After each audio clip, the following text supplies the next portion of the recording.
us. Annika, good evening. I imagine that Parliament now reacting to the news of Gigaba's departure. That's right. The House is sitting, so we're right outside the National Assembly, where plenary has been going on for quite some time. And I have the IFP Chief Whip with me. But just before I go to him, just to look back at what the Public Protector, Busisiwe Mkhwebane, recommended. She said she recommends that Cyril Ramaphosa take appropriate disciplinary action for violating the Constitution.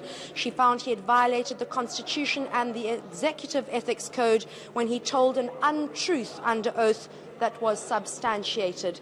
Did the President, Mr. Singh, IFP Chief Whip here in Parliament, thank you for joining us, did the President have any choice but to perhaps gently ask Mr. Gigaba to resign?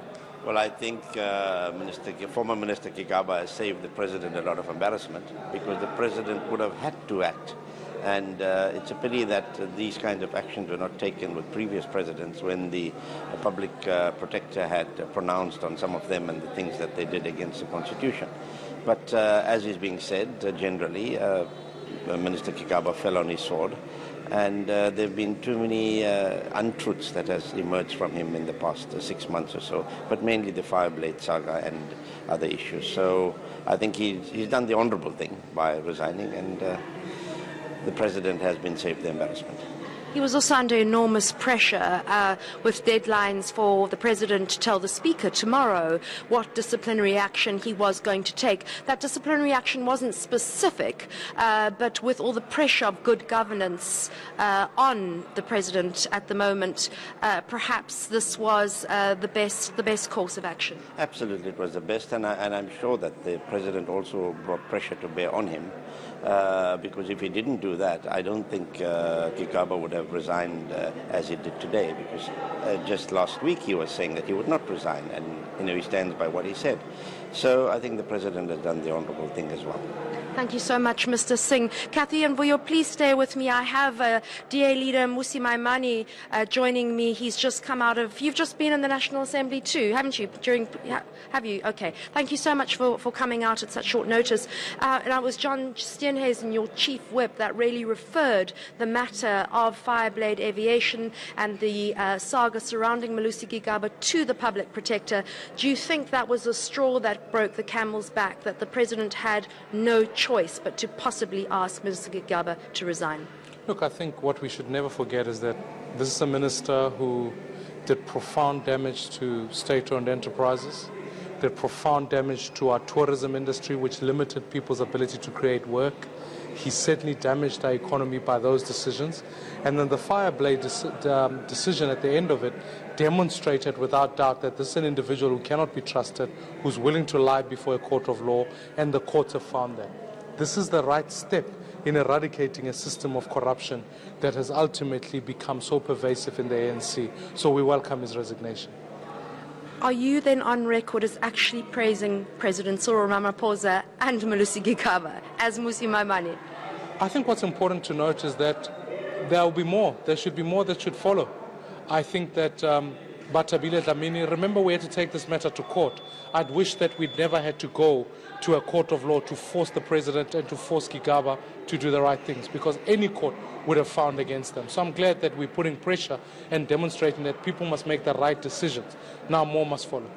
Interestingly, the presidency actually asked for an extension of notice to oppose that matter that you brought for Malusi Gigaba and Batabile Dlamini to resign, that extension for Tuesday. So it's clear to me then that they must have been behind the scenes negotiations going on before this matter went to court. Sure, and I would hope so. You see, what's very important is that we need a leadership in our country that is willing to say, however difficult it is, when ministers behave in this manner, they should be fired. We shouldn't have a discussion about whether they should resign or not. They should be fired.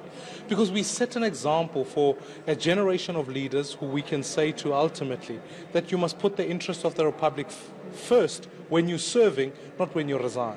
So I really do think that we welcome this decision. It's commendable, and ultimately I'd call on more. I hope Batabile Dlamini is listening carefully to these words, that she must follow suit, and we must take further action in this regard.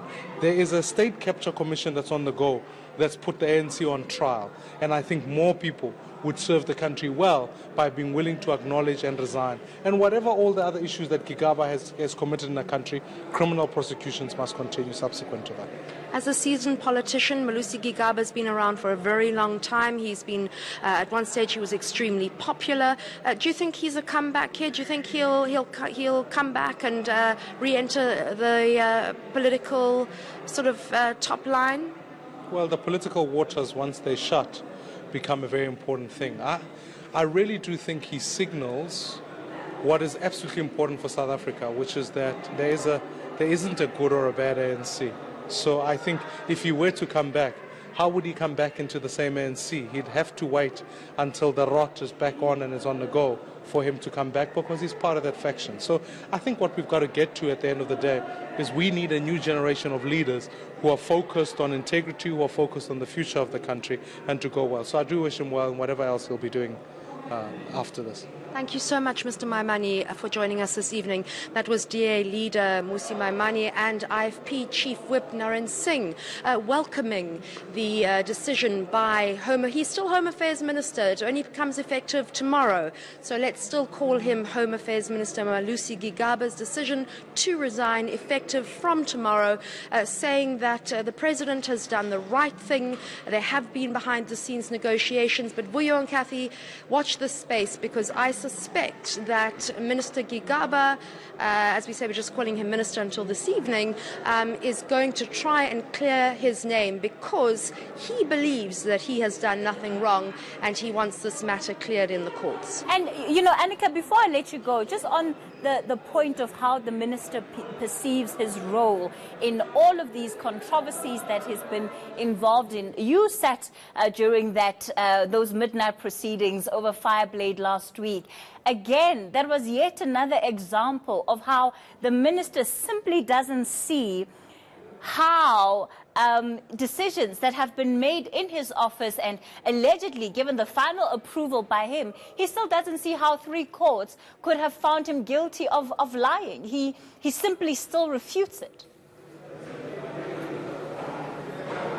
He absolutely does. He says that he did not give his explicit or implicit permission for Fireblade Aviation to go ahead. There was controversy that this was only because the Gupta family, who were using the private terminal owned by the Oppenheimers, were not allowed to bring in or take out some kind of contraband that could have been diamonds.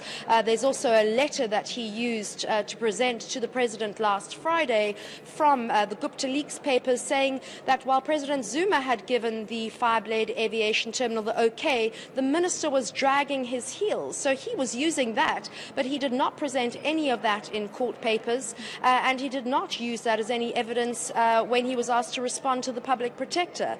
So why that wasn't used earlier, I'm not sure. Perhaps he didn't know about it, but he really has been seen in all these inquiries as one of the architects of state capture in allowing malleable, flexible, and people who were not suited to be on boards, run the boards, move across boards at state-owned enterprises, and loot those public-owned facilities such as Eskom, Denel, Transnet, SAA, the list goes on. And Annika, as we've seen in the past 2 days that Barbara Hogan has been in that seat giving evidence before the Commission, detailing the extent to which interference takes place, not just by the former head of state, as she put it, former President Jacob Zuma, and the amount of say that he had, but also how different figures like the Guptas and any other entity really that would have an interest in